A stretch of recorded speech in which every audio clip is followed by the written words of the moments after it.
Hello guys, আজকে আমি চলে আসলাম অন্য একটা ব্লগ নিয়ে। গাইস, আজকে আমি দেখাবো যে আমার বাসা থেকে কিভাবে আমি অফিসে যাই সেই প্রসেসটা। তো চলুন দেখা যাক। এখন আমি বাসা থেকে বেরোয় সিঁড়ি দিয়ে নেমে বাসার বাইরে যাব। দেন চলুন তাহলে ভিডিওটি সম্পূর্ণ ভিডিওটি দেখতে থাকুন এবং না টেনে আমার সাথেই থাকুন। এখন আমি সিঁড়ি দিয়ে নিচে যাচ্ছি। তো এখন গেটের বাইরে চলে আসলাম। এখন আমি আজকে আমি হেঁটে হেঁটে আমার অফিসে যাব।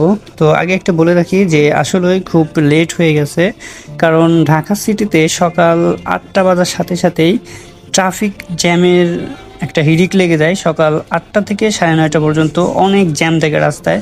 তো যে কারণে আমাকে এখন বনশ্রী থেকে সেই গুলশান অন পর্যন্ত হেঁটে যেতে হবে। তো এখন আমি বাসা থেকে বের হয়ে হেঁটে হেঁটে সেই বনশ্রী থেকে গুলশান অনের দিকে যাচ্ছি। তো আমি এখন রামপুরা ব্রিজে চলে আসলাম হাঁটতে হাঁটতে। এখন হাই রোড পার হয়ে হাতির ঝিলের দিকে যাব। তো বন্ধুরা, আমি এখন এটা দেখতে পাচ্ছেন, এটা হচ্ছে রামপুরা ব্রিজের হাই রোড। এখন পার হলাম, পার হয়ে এখন হাতির ঝিলের দিকে যাচ্ছি। তো গাইস, আমি এখন হাতির ঝিলে চলে আসলাম। এখন হাতির ঝিলের যে লেক পার আছে, এই লেক পার দিয়ে আমার অফিসের দিকে আমি যাচ্ছি। তো বন্ধুরা, সামনে যেটা দেখতে পাচ্ছেন এটা হচ্ছে হাতির ঝিলের লেক পার্ক ব্রিজ। তো যেতে যেতে অনেক টাইমই লাগবে, কারণ এখান থেকে প্রায় 30 মিনিটের রাস্তা। আমার বাসা থেকে সেই অফিস পর্যন্ত 30 মিনিটের রাস্তা। তো আমি এই রাস্তাটি, এই দূরত্বটাকে আপনাদের সাথে গল্প করতে করতে আপনাদেরকে দেখাইতে দেখাইতে যাব।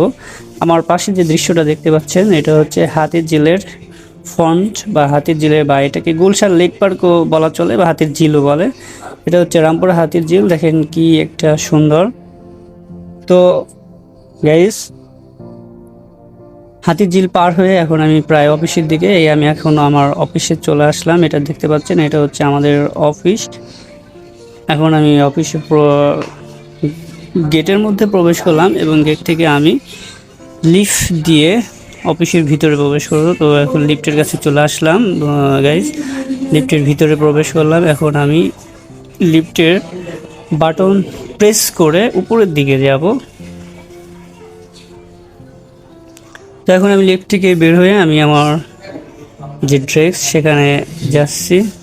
তো গাইস, ভিডিওটি ভালো লাগলে অবশ্যই লাইক কমেন্ট শেয়ার দিবেন এবং ফলো দিয়ে পাশে থাকবেন নেক্সট ভিডিও পাওয়ার জন্য। ধন্যবাদ।